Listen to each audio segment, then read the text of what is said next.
Amy Morin, how you doing? Welcome to the show. What's going on? Thank you so much for having me. I'm excited to be here. And you're straight off the boat, literally from, I was overhearing you discuss with Sydney. You live on a sailboat? I do. So I have been on a sailboat in the Florida Keys for 11 years now. Wow. It was supposed to be a 6-month adventure, but 11 years later, I'm still there. What is the festival that occurs every year around Halloween? Is it Halloween in Key West? Oh, yeah. Fantasy Fest? Fantasy Fest. Fantasy yes. Fest. Shout out. I went to University of Miami, and so I went down there a few times. So fun. It's an adventure for sure. And so you're like off a boat, like anchored off the coast, or are you like, is it? So I own what's called a dockominium. So I own dock space and I have an outdoor tiki hut. And then that way I have high-speed internet, electricity, all the good things that I need to function and do my own business and everything from. So a lot of the time I'm anchored anywhere. I'm tied to a dock rather than just bobbing around at sea. And you're also a therapist. Correct. And an author, best-selling author. Correct. And TEDx speaker or TED speaker. So do you see patients like on your, do they come to you on your boat, or is it like? It's remote now, so I can just see people over the internet. Yeah. What a story. Well, I'm excited to dive in even further, but I'm super excited about your work. I think it's so important. We live in, amid this very interesting juxtaposition. I feel like we've inherited a time where we are, by all accounts, safer than ever before physically, and yet we're more psychologically fragile than ever before. Why do you think that is, and how do we build mental strength? That's what I want for all of my listeners, all of my viewers. You're absolutely right. I think in the last 15 years, we've really expanded how much we talk about mental health. But the mental wellness industry doesn't really give us the tools, right? They say, take care of yourself, or you should meditate. On the other end of the spectrum, you have the mental toughness industry that's telling us just like white-knuckle it, get through everything.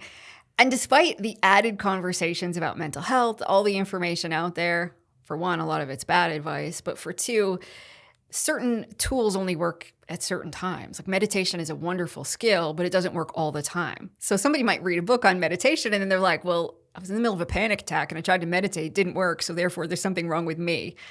And mental strength is really about knowing it's a skill. We can all learn it. Just like we can build physical strength, we can all build mental strength. And part of that is knowing that there's different tools to use at different times. And it's not just about white-knuckling it to get through things, but it's about saying, well, okay, this is hard. How am I going to grow through it, not just get through it? So what do the reps and sets look like when it comes to building mental strength? I mean, I can walk you through what it looks like in the gym when it comes to physical strength, but yeah, I have no idea what it takes when it comes to building our mental muscles, so to speak. So there's 3 parts to it. It's the way you think, the way you feel, and the way you behave. And so often we just focus on one of those areas, like, okay, I'm really working on positive thinking. But then we forget, like, okay, I have to also work on the emotional skills, or it's not just about sitting on the couch and thinking positively. It's about you have to do better as well. So it's those 3 things. And when it comes to our thoughts, it's not just about manifesting or thinking positive. Sometimes it's about acknowledging this is really hard. Or when my thinking's not helpful, if I'm just ruminating on something, thinking harder isn't the solution. I need to do something different. And then the emotional piece is knowing that our emotions aren't bad. So many people will say, like, it's a positive emotion or a negative emotion.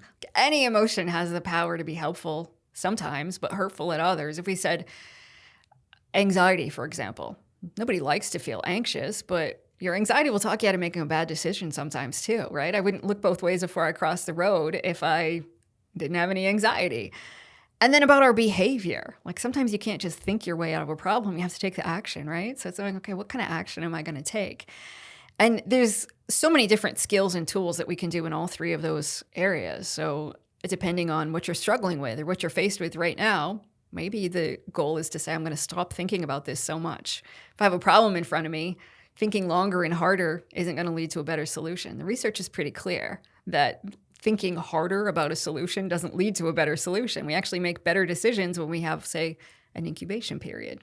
That's why, like, you get those eureka moments in the shower sometimes when you're not thinking about something, because the back of your brain works it out. But you have to know that that's the skill. Otherwise, you just spend all this time trying to figure out, how am I going to solve this problem in front of me? And then the emotional piece, too. We talk so much about emotional intelligence. As a therapist, though, I'll tell you, when I ask people, even really bright people who have incredible college degrees and really important jobs, and I'll say, well, name as many feeling words as you can. People run out after like 5. You're like, oh, happy, sad, mad. We're really not there yet. But to improve our emotional skills, you have to figure out, what am I feeling? And then what am I going to do with this feeling today? And then our behavioral skills, it's about knowing, what is it I want to do differently? What am I willing to try? How am I going to experiment with it to see what works in which circumstances and what doesn't? So what are those three components again? So the way you think, the way you feel, and the way you behave. What would you say is the most common cause today of our collective mental disease? I mean, is it social media? Is it rage bait? Is it the legacy media? Is it the weather? Like what is it? I think it's a lot of that, right? It's what we're feeding our brains. We're putting complete garbage into it. Most of us are guilty of that. You doom scroll for an hour here and an hour there. It really adds up over time. But I think another problem too is we spend a lot of time ruminating and thinking as opposed to doing. And I'm a therapist, so I'm a big fan of saying, let's figure out why you do these certain things.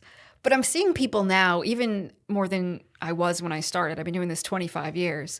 But now that we've started talking more about mental health, people really want to know, what's the root cause of this issue? Like, why did I say that thing yesterday? And then they're ruminating on it more. They want to know, is it because of what happened when I was 7? And rather than just taking action and saying, hey, I messed up, I'm going to do better next time, a lot of people really want to dissect every little thing in their life. And then it means they're thinking more, they're ruminating more, they're rehashing things that already happened. And then when you get stuck in your head, it's much harder to take more productive action. Do you think we're becoming less resilient as a culture, or do you think we just now have the tools to facilitate an openness about our struggling that we perhaps didn't have historically? Yeah, it's an interesting question, right? Because 50 years ago, people didn't talk about their feelings. Like, we're in a place now where we can talk a little bit more about feelings. We recognize, like, okay, how a kid feels matters. We shouldn't just brush it off or tell them get up when they get hurt. But on the other hand, we have all of these strange things going on. Like, you can diagnose yourself with ADHD on a TikTok quiz, right? And people are doing a lot of that, where they're trying to come up with, say, things that don't necessarily exist, or people are really looking for a diagnosis or an explanation. And it's really tough. We'll take ADHD, for example. I'll pick on that one. Who of us can say, I have a great attention span these days? Like, I haven't met anybody that has said that. Instead, most of us feel like we're distracted most of the time. And part of that is because of the world that we live in. So I think it's really twofold. It's about recognizing the impact that modern day society is having on us. And then also just recognizing that we don't have all the same struggles. Like, I think you need struggles in life. And a lot of us now live fairly comfortable lifestyles. We're not out there hunting a buffalo for lunch. You just open the fridge, right? And because of that, it means a lot of us get stuck in our heads thinking too much instead of taking action and out there doing things to prove to ourselves, like, oh, I'm more capable and competent than I think I am. Wow, that is a very counterintuitive idea and a paradoxical one, that the comfortability of modern life has driven or is contributing to in some way our collective sense of anxiety, not the opposite. That right. Like, life has become so tough that we're all just like these strung out, caffeinated squirrels 24/7. It's the opposite. It's that life has become too comfortable in a way. Right. I mean, I get the choice. Like, do I want to go to the grocery store, or do I want my groceries delivered, right? Back in the day, I had to go out hunting, even if I felt a little anxiety. Like, it wasn't an option. But now we have so many options, and we can make ourselves so comfortable that we don't step outside of the comfort zone. We don't test our limits. And that's really how you know how capable you are, how competent you are, how do you handle distress. Even right down to, let's say I do go to the grocery store. I'm in line and there's 3 or 4 people in front of me and I'm kind of bored. What am I likely to do? I'm going to take out my phone and start to scroll, right? Because that feeling is so uncomfortable. So we live in a world where you don't have to be uncomfortable if you don't want to be. No, it's crazy because I never thought about mental health through that lens. But so many of the physical ailments that people struggle from today, obesity, type 2 diabetes, are in a way diseases of excess, diseases of abundance. And abundance, obviously, I mean, on the surface, would seem like a good thing, right? Like, who doesn't want abundance? But today, many of us have, most of us in the Western world, we've inherited a society where we're drowning in abundance. And it's abundance not necessarily of like high quality foods, but energy. And that's what's driving these kinds of physical ailments that we're seeing so frequently. But like the mental health side of things as well, there's like, I guess, diseases of abundance. And I'd never thought about it that way. That's so interesting. Yeah, and I think there's this huge emphasis on like self-care right now too, and people take that to mean like I should stay home and take a bubble bath tonight, right? Rather than push myself to go to the gym, because that would be uncomfortable to go to the gym, so therefore I'll stay home and do what feels good right now. Well, we also know that indulging ourselves in things that feel good right now are one of the big causes of a lot of underlying mental health struggles, because we're not pushing ourselves to do the hard things. We're not putting ourselves out there. And the more that we focus on, I feel bad, so I'm going to stay home tonight and take a bubble bath, might make me feel good for 5 minutes. But in the long run of life, it's not those things that we tend to equate with self-care that actually help us feel better. So then how do we cultivate mental strength then? Is it finding challenge? Like, is it seeking out challenge in life? Yeah, I think there's a balance to be had. I don't think that we need to be getting up at 4 a.m. and taking a cold plunge just for the sake of it. But we all have opportunities every day to say, like, what did I do today to grow a little bit mentally stronger? How did I stretch myself? And for one person, it might be, I spoke up in the meeting, even though I wasn't quite sure of myself. But for somebody else, it might be, I kept my mouth shut and let other people talk today. So I think knowing yourself to an extent of what is it I tend to do every day? What could I do differently? And then just getting more in tune with how do I feel right now? How might my emotions affect me walking into this meeting? Or if I'm going to go out with my friends tonight, how do my feelings affect how I behave or how I think about myself? What's one little challenge I could do? And I think at the end of the day, if we all just said, what did I do today to grow mentally stronger? Well, then you say, oh yeah, no matter what went on today, 1,000,001 things I couldn't control, but I could at least control if I sharpened my skills. And knowing, like, what is it that I'm working on? Well, I was tired after work and I told myself I should just go home because I'm going to take care of myself. But then I remembered, I should go for a jog, or I should go for a walk around the block because that's actually what's good for my mind and for my body. Yeah, working towards something, having something to work towards. I mean, I feel like we've evolved in a way to really derive meaningful reward from setting goals for ourselves and then working towards those goals, whether it's a fitness goal, whether it's raising your child in a certain way, or raising your pet in a certain way, or working on a project that you've envisioned for yourself. I think responsibility, working towards something. I know that when I have idle hands, that's probably when I'm in my worst state.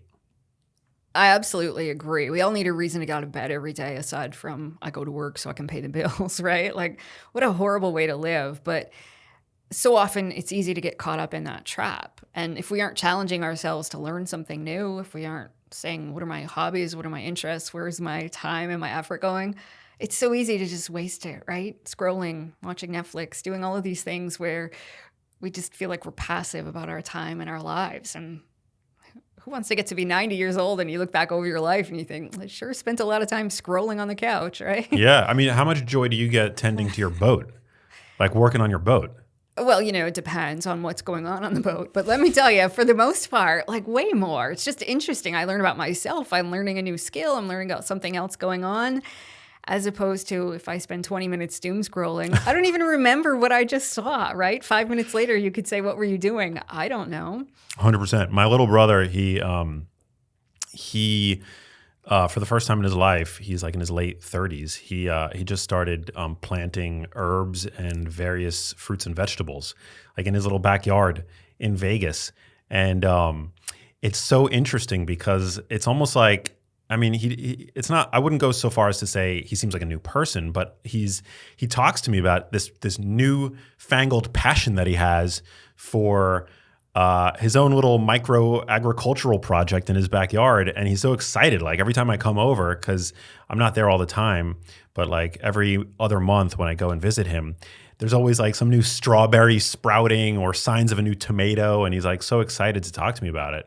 And it's such a wonderful thing to be able to have. And it's not something that I necessarily can relate to, but I derive joy from seeing the joy that he is able to derive from this little project. And he's never in his life, showed any kind of interest in, in that. But now it's this thing that he's like, he gets to water every day and tend, and it's so cool. I can imagine that that there are little projects that people can, just adopt and implement, and the outsized joy that he's derived from that, it's very inspiring.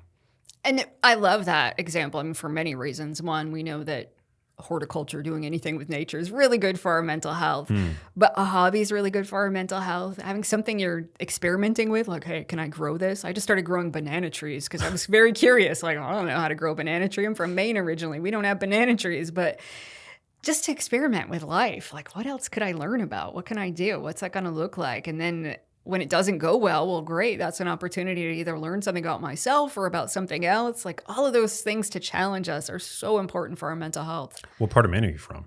So I'm from like a little town called Dexter. We were known for Dexter shoes, middle of absolutely nowhere. Wow. And now you live on the southernmost point in the United States. That's pretty funny. I like Maine. I've been a couple of times. Yeah, super interesting. So finding challenges and responsibility, very valuable stuff. Is it different for men versus women? Like, do you find with your male clients versus female clients, like, that the needs are different, or they tend to be aligned? So I think the skills for building mental strength are the same. And in my most recent book, the Mental Strength Playbook, there's plays in there, 50 plays, things that work. They'll work for men just as they will with women. But I did write a women's book once upon a time. I have the 13 things really strong people don't do. And then I wrote 13 things really strong women don't do. And one of the reasons was because, well, for one, a lot of my female readers were saying, what does mental strength look like for women? Because so many examples of strength are about Navy SEALs and athletes. So what does it mean for women to be strong? But also that women face different cultural pressures, and there's different things that women experience that men don't. And the study that really made me want to write the women's book was when they asked 5-year-old kids to point to somebody brilliant, and they showed him all these pictures of men and all these pictures of women, and almost all the little kids pointed to somebody of the same sex, like, that person is brilliant. And then they asked all the kids when they were 7 to point to somebody brilliant. And almost all the little boys and all the little girls all pointed to men. And you think, well, what happens between 5 and 7? Well, we go to school, and that's where we learn about astronauts and scientists, and the vast majority of them are men. And so then you think, well, what happens if we grow up with that mentality that men are the strong ones, men are the better ones? And some of the things we were seeing too is that girls are treated a little bit differently when they're little. So boys are likely to be praised for being brave and being strong and creative. And they're also called genius quite more often than girls. Interesting. Girls are called like perfect. And so then they were finding by about the age of 7, girls are less likely to make something creative because it's not perfect, or they're afraid to show their parents something because they think, what if it's not good enough? And it really boils down to sometimes just those 2 little words. We call girls perfect and beautiful, and we call boys brave and tell them that they're courageous or that they're a genius. Whoa, that's fascinating. I never realized that. Yeah. That's got to take a toll, or at least influence outcomes in terms of where boys and girls gravitate to and apply themselves in a way that sounds like it would have lifelong repercussions. Absolutely, right? So then you think as we're growing up, again, just those 2 little things, you think, yeah, how does that affect the way that little girls start to see themselves in the world? Like, no, it's the boys who get to be in charge, or they get to be the president, and the girls are the receptionists or the administrative assistants. Then how does that affect how you walk into a challenge? How does it affect how you treat yourself, how you talk to yourself, what your expectations are? And as a therapist, I know, I see it all the time, how much of what we think becomes a self-fulfilling prophecy, right? If I walk into a room thinking this is going to be horrible and awful, chances are I will make it so, right? If I walk into a social situation thinking, nobody's going to like me, guess what? They probably won't, because I'll just be the awkward person in the corner. If, however, I walk into a situation thinking, I've got a fair chance, I think this could go well, then I behave in a way that makes it so. So should we be telling boys and men more frequently that they are perfect and beautiful, and our women that they are more frequently genius? And should we be flipping the script? Well, I think if we can just make sure that the words we're using for girls, I don't think we should tell any kid, oh, that's perfect. We do it all the time because it's just natural to be like, oh, that's perfect. You're the best, the smartest. But I think, again, that sets kids up for failure because then they worry about, what if my next picture isn't perfect when I'm coloring? Or what if I'm not the smartest kid in the whole class next year? So I think to just focus on, that was really brave. Or when they fail at something, like, wow, that's so brave that you tried, rather than, hey, you got a straight A or you got the award for being the best in the class. Focus on the fact that they took a chance. They took a risk. Yeah. Wow. So interesting. What do you kind of referenced earlier, like wellness culture and how that may be contributing to our collective anxiety? The era of perfectionism on social media, of impossible body standards, of the impossibly intricate and complex morning routine.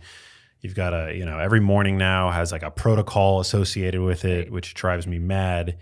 How is that contributing, or is it not, to our collective anxiety? I think it is. I see so many people who will say, I just feel overwhelmed, like I'm falling short. And it's true. If you were to scroll through Instagram for an hour, you'll see 101 different strategies, 101 different people telling you what you should be doing differently, what's ruining your life. And it's hard to really get a handle on, well, what actually matters? What is it I should be doing right now? And I mean, we would blow so much money on all of these expensive products and thinking that we need to be doing everything differently. When I think sometimes the best strategies are the simple ones. It's the simple things that work really well. And again, the idea in our wellness culture that it's all about self-care. The research will show, one of my favorite plays in the book is I talk about throw a good vibes boomerang. If I wake up feeling horrible today and I say, I'm just going to stay home, take a bubble bath and not do anything, chances of me feeling better later in the day are pretty slim to none. If, however, I wake up, I feel awful, and I say, you know what? I'm going to send a text message to this friend I haven't seen in a while. Just tell them I really appreciate them. Putting something good out into the world, I feel really good about the fact that I just did that.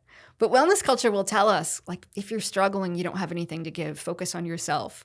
That's horrible advice. The last thing you want to do is just focus on your own misery when you feel bad, right? Yeah, no, it helps to have something to take you out of yourself. And I love that. What did you call it again? A boomerang? Throw a good vibes boomerang. Essentially, put something good into the world. People will say, I'm going through a divorce. I'm going through this tough time in life, so I'm going to focus on me. And I'll tell them, just do something small. Like, I'm not talking about lending money you don't have or doing anything huge. Sometimes just doing something kind, like sending a kind message to somebody, going out of your way to acknowledge somebody, reminds you, like, I have a reason to get out of bed today. My life is tough, but everybody has a tough life. Like, nobody's getting out of this life with a completely easy ride. And when we get out of our own heads, that can really be the solution sometimes. And just being kind. And then often you make somebody else's day, they're kind to you back. But even if they're not, like, I don't think we should do it just for karma points or to think I'm going to get some sort of reward. But putting good vibes out into the planet, like, nobody says, gosh, I feel really bad, I did that today. Right? Oh, it's so true. What should everybody listening to this do right now? Like, think about somebody who maybe you haven't spoken to in a while and shoot them a nice text. Yeah. Hey, miss you, thinking about you, love you. Doesn't have to be complex. Doesn't have to be an essay. Right. But yeah, I mean, I do that all the time. I'll think about people who I haven't spoken to in a while, people that, have really meant something to me at some point or another, or still do, and yet I haven't, for whatever reason, life has caused us to drift apart. And I send out those texts. Like, I'm just so grateful to the people in my life, and I'm also like incredibly loyal. And so yeah, I think that's fantastic advice. But people listening to this can do that right now. Do Absolutely. it right now. That's an order. So yeah, what else? I mean, what are some other ways that we can cultivate stress? What are the things that people who are not mentally strong regularly do that they should stop doing? So often it's thinking too much, trying to think their way out of a problem or think their way out of feeling bad. And again, nobody sits on the couch and thinks all day and then feels better. Yeah. Right? And reminds me, by the way, not to cut you off, of yoga. I was a very enthusiastic yogi. I wouldn't call myself actually. I was enthusiastic. I wasn't like a pro or anything like that, but I did it enough to derive what I think is one of the core tenets of yoga practice, and that is that the poses get easier paradoxically when you just breathe into them, as opposed to trying to white knuckle muscle your way through them.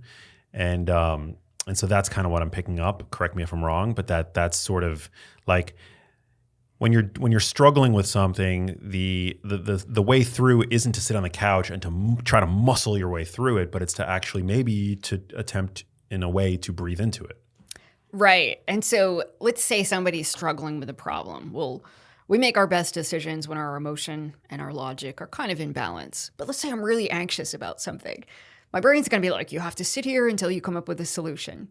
Again, thinking longer and harder isn't the best strategy. So two things can work. One would be what we call change the channel in your brain. So rather than keep thinking about it harder, or even tell myself, don't think about that. Let's say I had an awkward conversation at noon today. It's 6 p.m. and I keep replaying that thing that I said, and I think, I shouldn't have said that. So I say, just don't think about it. Well, we're terrible at that. And I'll demonstrate this with clients in real time where I'll tell them to think about a white bear. I'll give them like 20 seconds. And then I say, now think about anything you want, but don't think about a white bear. Obviously, a little white bear pops into your head within seconds, right? And that's what happens anytime we try to suppress a thought. If I say, just don't think about that cringe moment, Amy, then it's going to keep coming back up. But if I say to myself, all right, this is stuck in my head, I'm going to distract myself. I'm going to get up and I'm going to go do something. I'm going to go outside and work on my banana trees for a few minutes to get my mind off of it. Then the anxiety goes down a little bit. As long as my brain, my body, I'm not doing something that will physically take my mind off of it. So it might need to be a puzzle, something that really takes a little bit of brain power. And then your emotions come down a bit. So then my anxiety decreases. I can think a little bit more clearly. So when I'm done with whatever that task is, even though my mind might go back to that thing that happened, I'm going to have a different perspective on it when I come back to it. But I hear a lot of people say, like, don't distract yourself or avoidance is bad. No, it has a place. All of these tools have a place. Sometimes you need to do that. So that's one strategy. When your thoughts aren't helpful, change the channel in your brain. Get up and go do something else. Another one, though, that I work with a lot of therapy clients on is schedule time to worry. When I see people that worry 24/7, they'll be like, I'm so distracted, or I'm a worrywart, or I'm always second-guessing everything I do. I'll tell them set aside 15 or 20 minutes a day to just worry. You just have to put it in your calendar. And when your worry time comes around, sit down at the kitchen table, worry a little hard out, but set a timer. When your time's up, get up and go do something else. And it takes a few days, but whenever you start to worry outside of that scheduled time, you just tell yourself it's not time to worry about that yet. I'll worry about it later. And once your brain starts to trust you, okay, you're really going to let me worry about this, so I don't have to ping you 800 times a day because you're really going to let me worry about this later, then it won't keep distracting you. And I'll do this with therapy clients, and sometimes they'll look like the weight of the world has literally been lifted off of their shoulders after about 2 weeks, where they're like, I'm not so distracted all the time. But you have to stick with it. You have to put it in your calendar and actually do it. And I think when we get better about that, when we don't believe everything we think, when we start to really set a plan for what do I want to do with all of these thoughts that are in my brain. Another one, I'll give you one more, is when you're thinking things that aren't helpful. When I'm like, I made a mistake today, or I'm really worried about something, or I'm annoyed with a coworker and I keep thinking about it, write it down on a piece of paper, kind of to get it out of your head. But more importantly, when I'm done and I have all of this page written down with all of these thoughts about how upset I am, you crumple it up and you throw it in the trash. And you've just physically shown your brain, I don't value this way of thinking. And then you don't think about it as much. Suddenly your brain moves on and you can start thinking about something different because you're showing your brain, I don't need to think these thoughts anymore, by throwing them in the trash. It's really simple, but it can be so powerful for people. And that's the thing about a lot of these mental strength strategies is they're simple, but they're incredibly powerful if you put them to use at the right time. Yeah. Also, just writing down things that you're anxious about. It's like storing them on an external hard drive. Right. It's like you still have them, but like they don't necessarily have to be in your RAM, like something that you're constantly accessing every waking minute of the day. And I also love what you suggested with regards to the time to worry, like giving yourself a container, creating a container to keep your worry in. Very valuable because I feel like oftentimes people will take their worry to bed with them. Correct. And that can impact, I know in the past it has for me with sleep. And if you're not sleeping well, like everything's just going to become more difficult. Right. But like it's very human, I feel like, to lie awake at night and stare at the ceiling and recount every social interaction you've ever had since middle school. Like it's a thing that happens, but if you instead give yourself a safe space, a container, if you will, to deal with that the next day, then it's probably, I don't know, going to be less likely to impact sleep, which is like so crucially important. Right. And there's something about the worries that pop up at 2 a.m., like the things that I think are vital at 2 a.m. When I wake up the next day, I'm like, oh, actually, that isn't a big deal. 2 a.m., it felt like an emergency because I'm just laying there doing nothing but thinking. But as a reminder of that too. So then when you can tell your brain, actually, we're going to worry about that at 7 p.m. tomorrow. And then at 2 a.m., that emergency is like, okay, I don't have to keep reminding you of this. Let's move on. And then you can sleep better. Some of my best ideas come to me like when I'm fully relaxed, in bed, about to go to sleep. I'm not worrying about anything, but my best creative ideas come to me. Yeah. Then. Like I'll be thinking about like something that I'm working on, not worrying about it, but just kind of like, maybe running through the day that's behind me. And yeah, I'll often get like really good ideas. And the thing is, we often think like, I need to think about this by staring at my laptop. Yeah. Or you're sitting at a table and you're like, oh, I need to come up with this creative idea. When you put pressure on yourself, the opposite happens. We struggle when we feel like it's an emergency because our emotions go up, our logic goes down. So it is sometimes in those relaxed states that all of a sudden like, bing, this idea comes up, or you come up with something creative when you're not trying to force yourself to do it. Something you and I both have in common is that we've both suffered real loss. I know that's a big part of your why. Do you want to talk a little bit about that? I mean, I'm curious. I think there's a tendency sometimes to pathologize uncomfortable emotions. And I remember when I was going through the illness of my mom and ultimately her passing, there were some really strong, very uncomfortable, very negative emotions that I was going through. And I didn't see a therapist at the time. I'm not a mental health professional, but I do remember having the wherewithal at the time to remind myself that uncomfortable emotions are absolutely normal during the period that I'm trying to get through.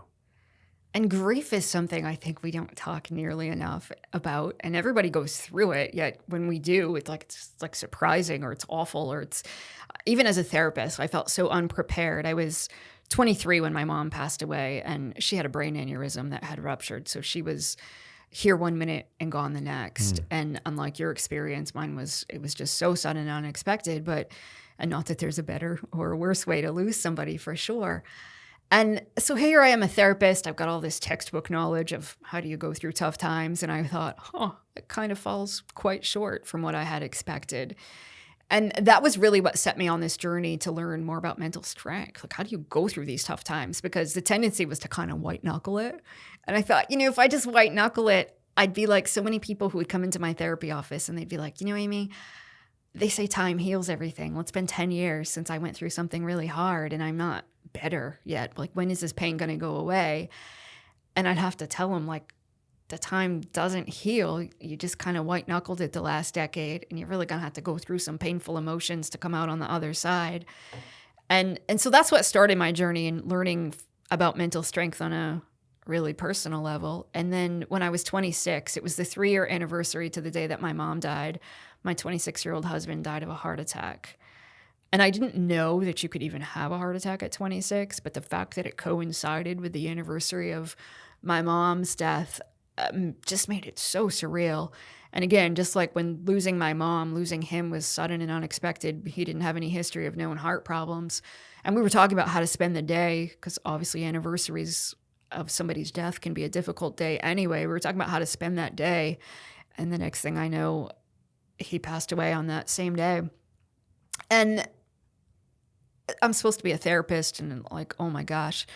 And I had to go back to work as a therapist. And I thought, we don't even talk about how do you work when you're going through difficult times in life? Like, how do you show up at the office?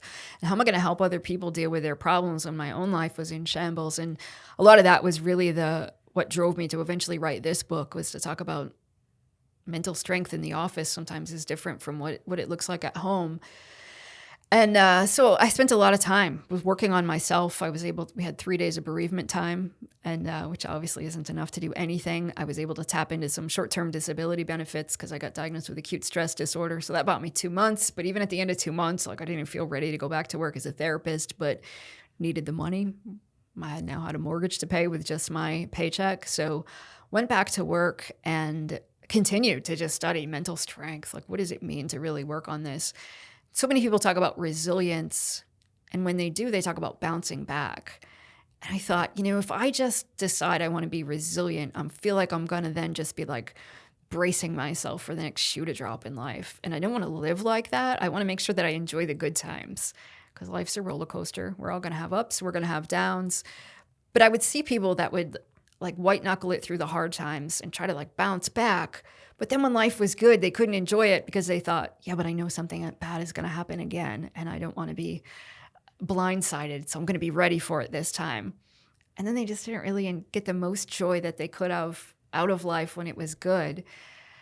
I didn't want to do that. I thought, all right, I want to be able to ride the roller coaster and work through the pain, but also then to enjoy the good times. And it took years, but I felt like, all right, I'm digging myself out of this hole, figuring out who am I now that I'm a 26-year-old widow, bizarre place to be. What do I want this next chapter of my life to look like? And I got remarried and I got a new job, a new house. And I thought, okay, it's my fresh chapter. And then my father-in-law was diagnosed with terminal cancer. And it was like this moment of, I just went through these 2 losses. I've grieved for like a decade. I can't do it again. But it wasn't like I had a choice. And on one of my worst days, right before we lost my father-in-law, I had written myself a letter about what mentally strong people don't do. And I found it helpful. Just don't do these things, Amy. Don't feel sorry for yourself. Don't give away your power. Somehow you'll get through it. And I wrote it down, read it. I thought, maybe it'll help somebody else. I put it on the internet. I thought like 5 people would read it, but 50 million people read it. That's how I started writing books, as I got a book deal out of it. And it's been 13 years now, and I'm still talking about mental strength because as long as people keep asking questions, I'll keep talking and writing about it. And I think it's a topic that a lot of people still don't understand or they don't know about. And people will say, yes, I absolutely want to become mentally stronger, but I don't even know where to start or what to do. Had you been a therapist at that point? Yeah. So I was a therapist. I was like 1 year into my work as a therapist when my mom passed away. So challenging, so difficult, so awful.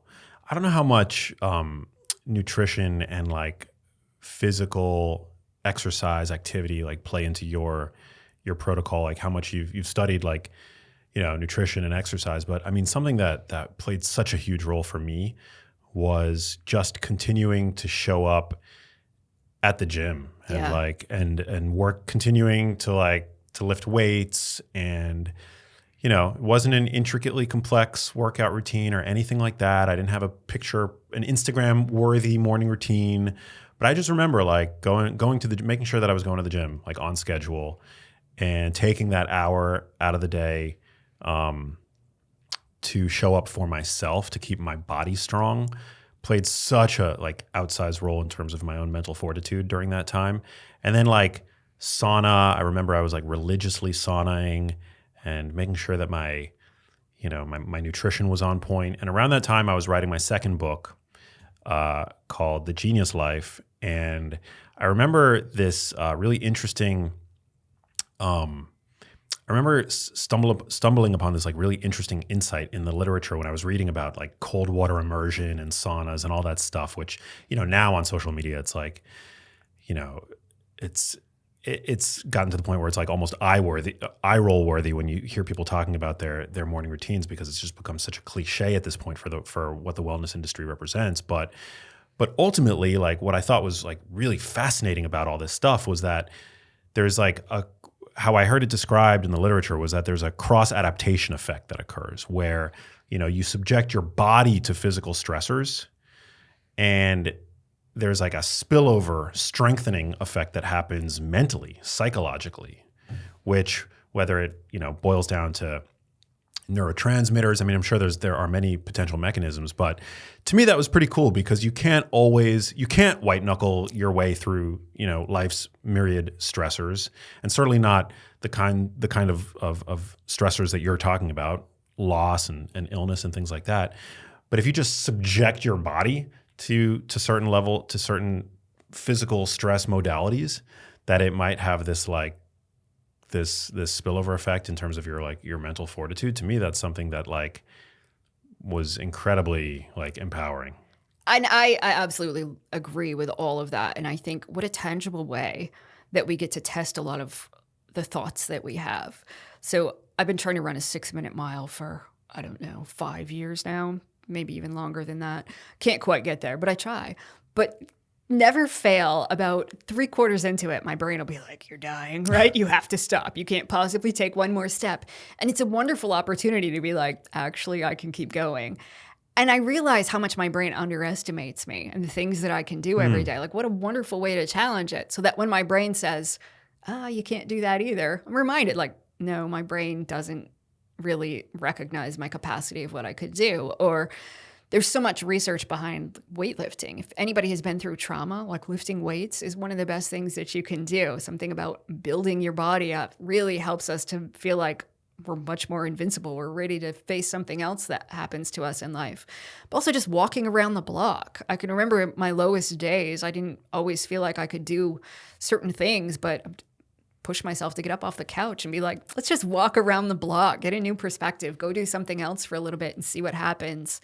And I think those things are so important because if I just lay in bed and think about mental strength, it doesn't make me stronger, right? It's about the doing again. And just like you don't think yourself into growing big muscles, you actually have to get out there and do something. You have to, yeah. But it's like sometimes the life stressors are, you can't escape them. Like Right. you can't escape chronic illness, when it's occurring to a loved one. And so, well, what can you do in those moments? Well, you can continue to strengthen your own body. And I think what many people, if not most people, completely underappreciate is that your body is way more capable than you think it is. Right. In fact, when people start lifting weights, the vast majority, like strength increases rapidly for people who are naive to weight training, and they start weight training, strength increases like crazy. And it's not because the muscles are growing. Initially, it's because of the neural adaptation to the exercise. So it's like your muscles are like very capable, way more capable than you probably think that they are. But it's like the brain has to catch up. Right. And It's like the brain has to rewrite the story. there's so many things about mindset and about physical activity. If I said to somebody, let's do 10 push-ups, and somebody that doesn't usually do push-ups, they're going to feel really tired by number 8 because I said 10, right? And when they get to 10, they're going to be convinced they can't do another one. But that's just because I randomly said we're going to do 10. Whereas we know from the research, if somebody said, oh, actually, I think I can do 25, they might, let's say they can only do 15, but they left the door open as opposed to capping ourselves at 10. But there's so many examples of how we do that when it comes to our exercise, our bodies, what we think we can do.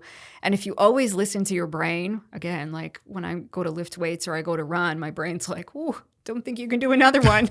And I'm like, but I physically make myself do it just to prove to my brain, like, I don't have to listen to you.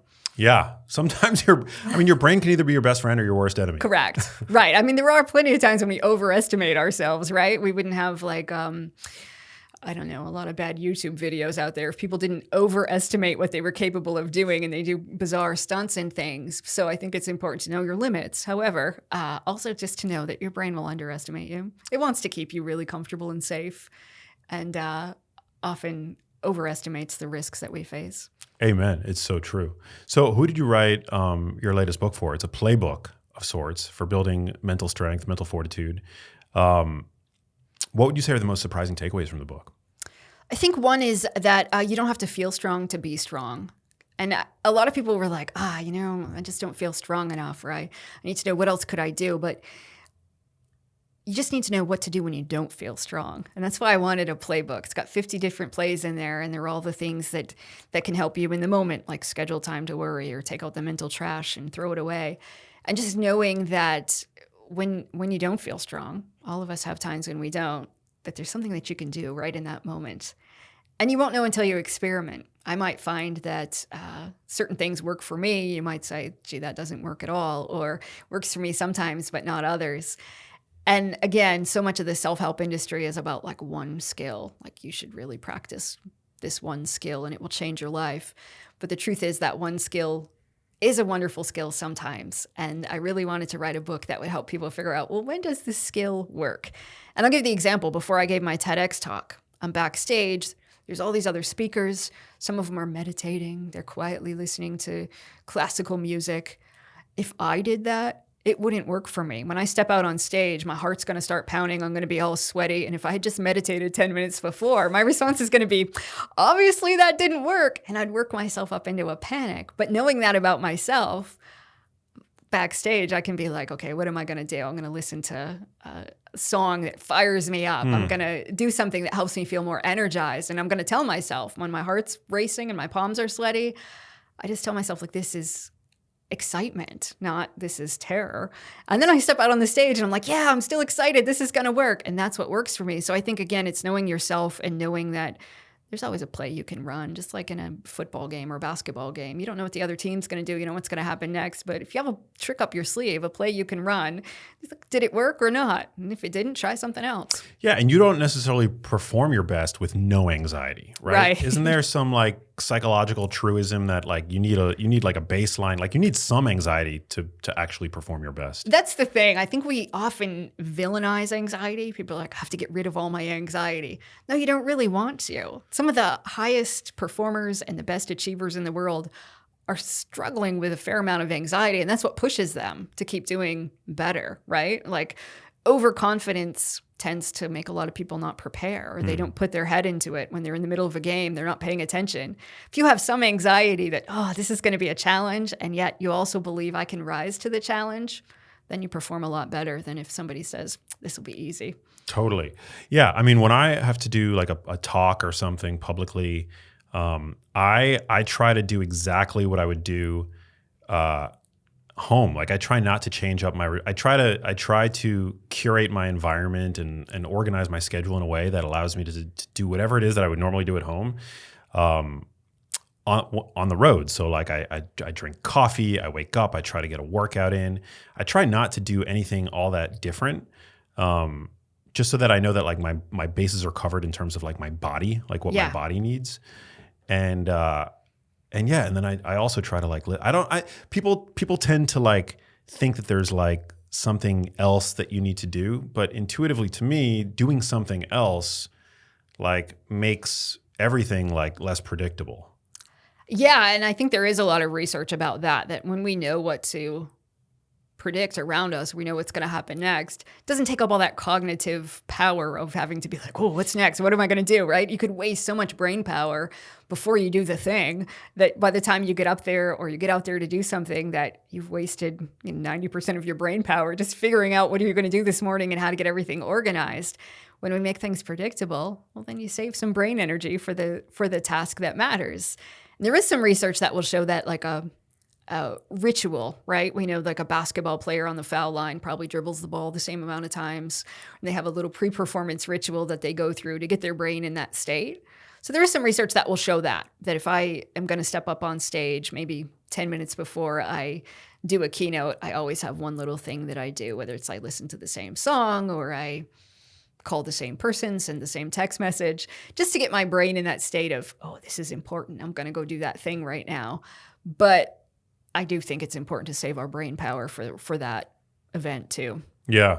What do we do about social media and our smartphones and the fact that rage bait, we can do our best to tune it out, but these days it finds us? Right. Like, what do we do about that? The doom scrolling, the constant comparison to everybody else's highlight reels on social media. Again, the rage bait, the attention economy that tends to favor negative content more so than it does positive content. Is there a way out? I think it's just about figuring out how much mental real estate do I want to invest in this thing, social media, and being more intentional with our time so that we're not just picking it up and scrolling mindlessly. And then when we do encounter something that really stirs up an emotion and you want to get into an argument with the strangers on the internet, or maybe you posted something and somebody said something provocative to you and it's so tempting to reply back, right? And then I've done it and then I'm like, why am I arguing with this stranger about? Oh, same. And sometimes we even agree on the same thing, but maybe we're defining the word differently or something. And I think, why am I doing this? So I think it's just that step back of this is, when I'm 90 years old, is this how I would have wanted to have spent my Saturday afternoon? If the answer is yes, proceed. If not, take a step back. Do you think it's important to have guardrails in place, like in terms of total amount of time spent on social media, more time in the day where we leave our phones at home? Like, what might that look like? Yeah, I think having some rules for ourselves. Like, so for example, and I admit I often sleep next to my phone. Same. It's not good for us. No. And but in a research study, they took people who always sleep with their phone next to their head, and they said, for 30 days, put it in another room. And a lot of people were like, I can't. My anxiety's too high. What if I get an important call at 2 a.m? After the end of 30 days, like 96% of people said, I don't want the phone back. I'm not going to put it back in my room because my anxiety is so much better, even though we predicted it was going to make it worse. And so I think try that as an experiment. Put it in the other room. Or like family dinners, don't let the phones be at the dinner table. Or set aside some time. Maybe every Saturday we don't use our phone until 4 p.m.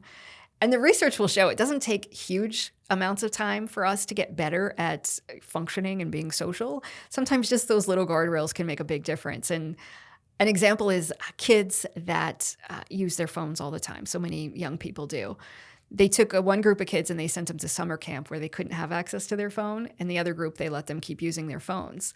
Well, they found that those kids' social intelligence skyrocketed. Just by 1 week, they could better recognize people's emotions just by looking at their facial expressions, and that they were better at making conversation, better at identifying their own emotions just from having 1 week off. So I don't think that we need to say, I'm going to ban social media or I'm going to get rid of it forever, but maybe it's just a few hours on the weekends that you say, nah, I don't need to use it. It is fascinating that younger people claim to be the loneliest ever, and yet they're the most connected of any prior generation. I mean, they are constantly online. Right. I mean, like, what a strange paradox. It is, right? And I'll say, I'm glad I didn't grow up with social media because I know I would have spent hours on it rather than actually spending time with friends. And I think for a lot of young people, unfortunately, that's the problem, is because it's so easy to just chat online or to be using social media that they're not getting together and doing those things. And it's really about practice, right? About doing things, putting yourself out there, experimenting, riding your bike when you're little without your mom being able to text you every 5 seconds to ask if you're okay, or they can't follow you on the apps, and taking risks and trusting. Yeah, if something goes wrong, I can solve it. We don't really need that anymore in life. Your 16-year-old takes the car, they get a flat tire, they're going to call you, right? But like years ago, that wasn't even an option, and people had to figure it out. If something happens, what am I going to do? I can remember getting a flat tire. My car broke down when I was a teenager, and I'd have to walk to a payphone back in the day. I don't know how people got anywhere prior to like Google Maps. I know. Strange to imagine that not that long ago, we had to figure all that out. It's crazy. I mean, I think millennials, I'm a millennial, and I feel very uniquely situated, like I'm sure many in my generation do. Like, I grew up on the internet. Like, I was a very early adopter to the internet. Like, for all intents and purposes, like, I've had the internet pretty much my whole life, but I didn't have social media my whole life. Social media is a fairly new phenomenon. Right. Whereas younger generations, they've obviously had the internet and they've had social media their entire lives. Older generations didn't grow up with the internet, nor did they grow up with social media. So it's like a very odd thing. Like, I really feel bad for, these younger generations that are now just like, their brains are being wired into these social networks in a way that's, I mean, it can't be good for you. Yeah, to imagine that your whole life is on a stage, right? So I got the internet in high school, but we certainly didn't have, anything to worry about when it came to social media, pictures, we'd dial up internet, so it wasn't a thing. But to imagine that, like, the things that we did as kids, if that was on the internet, like, what a different world that would be. Or to imagine that somebody's filming something, or you get together with your friends and you have to worry about what you look like or how it's going to be perceived online. And for us to not assume that that's not going to impact their socialization and their emotional skills, of course it is. Yeah. My social media was AOL Instant Messenger. Right. It was AIM. Yep. That was the extent of it. And then like MySpace came along, and we had Friendster. Do you remember that? Yep. We had Friendster for a bit. And then of course it was the Facebook. Right. Which became ultimately Facebook. and now Instagram, TikTok, Snapchat, X. It's crazy. Right. I do think it's ultimately a net positive. I do think it's a net positive, but I think we just have to have guardrails in place. If not structurally and societally, then within our own lives. Like to take some accountability for how we use these tools. Absolutely. I mean, there are some positives, even with young people, right? Like they're less likely to drink. They're less likely to use drugs. Like, of course, because they're using the internet. So like, all right, well, maybe Snapchat's better than drinking and using drugs in high school, right? And so I don't think it's horrible. I just think that even as adults, like adults don't know how to set guardrails because we've never done this before. So we're all just kind of in the wild, wild west of how do you do this? And of course, there were all these rules where people were saying you have to make sure your kids aren't online. You don't want to be staring at their phones and their computers. And then the pandemic happened and we're telling kids, sit there behind your computer and stare at that. So I think we're all just figuring it out as we go. It's crazy. As a therapist, what do you make of people using AI, chatbots, as a form of therapy? Oh, good question. So I think that it has a place. I think there are times when somebody might be able to say, like, what skill do I use? Or I'm struggling with this problem. Of course, the problem is if you use a chatbot, it will tell you horrible information so often, or it takes a skill that, yes, that is a skill, a tool, a strategy, but it doesn't apply to this situation. And I don't think therapists are going to be worked out of a job anytime soon. One of the problems is the way we see ourselves isn't necessarily accurate, right? So as a therapist, a lot of what I do is helping people see how maybe their view of themselves isn't the way other people see them, or how they think about something isn't accurate. But if they were to go to a chatbot and they say, this is my problem, this is what I'm struggling with, the chatbot's all, yes, and this is what you should do about it, when that's not really the problem. So that's where therapy comes in, is really helping people see their story a little bit differently, or helping them understand themselves in a slightly different way. That's so true. It's like what you're feeding into the chatbot, it's getting a very one-sided view of who you are. Right. And your problem. Right. And so if you log into a chatbot and you say like, oh, my friend's a jerk, blah, blah, blah, then the chatbot's like, oh, you need to set some boundaries with your friend. Well, there's probably more to this story, right? Maybe you've done something, or your interactions with this friend. And that would be where the therapist comes in to gently point out, well, remember why your friend said no to you. Maybe it was because of X, Y, and Z.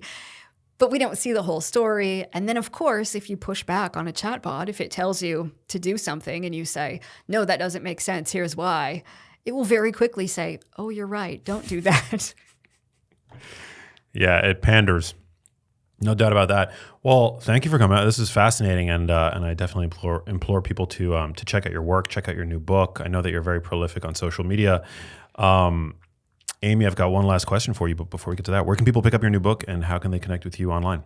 You can find the Mental Strength Playbook and all of my other books in the 13 Things Mentally Strong People Don't Do series on my website, which is Amy Morin, LCSW, as in licensed clinical social worker.com. And on there, you can find information about my TEDx talk, my books, and my podcast, which is called Mentally Stronger with therapist Amy Morin. Wow. And your TEDx talk has like 10 million views, does it not? It's like 25 million. 25 million? Yeah. Damn. Yeah. Oh, is it 10 years ago is when you did it? Yeah, is yeah. That, it was okay, 10 years ago, I knew I had the number 10 in there somewhere. 25 million views? Isn't that wild? It's amazing. Right. Well deserved. Wow. I did a TEDx talk a couple of years ago, and I think it has like 5 million views or something like that. But still, to think of 5 million crazy, people, yeah. right? That's wild. Oh, it's amazing. Yeah. Well, it just shows that your work is resonating, and yeah, it's such a crucially important time. I mean, you know, we hear all kinds of statistics just about how rampant mental distress, mental illness is these days, and so yeah, thanks for doing what you do. Absolutely. Last question that gets asked everybody on the show: what does living a genius life mean to you? Oh, I think it's about knowing your values and living according to them, no matter what your values are, but just having the mental strength to say, yeah, this is what's important to me and I'm going to live like it. And it'll be obvious what I prioritize and what I value. If you saw my bank account or my calendar, or you checked out a couple of days in my life, then it would be obvious. And I'm okay if not everybody else is okay with it. We love it. And if your values include living on a sailboat, go ahead and do it. Go ahead and do it. Thanks for coming out. Thanks for having me. Thank you guys for listening. Share this episode with friends and loved ones that you think may benefit from it, and I will catch you all on the next episode. Peace. Hey, if you liked that video, you need to check out this one here, and I'll see you there.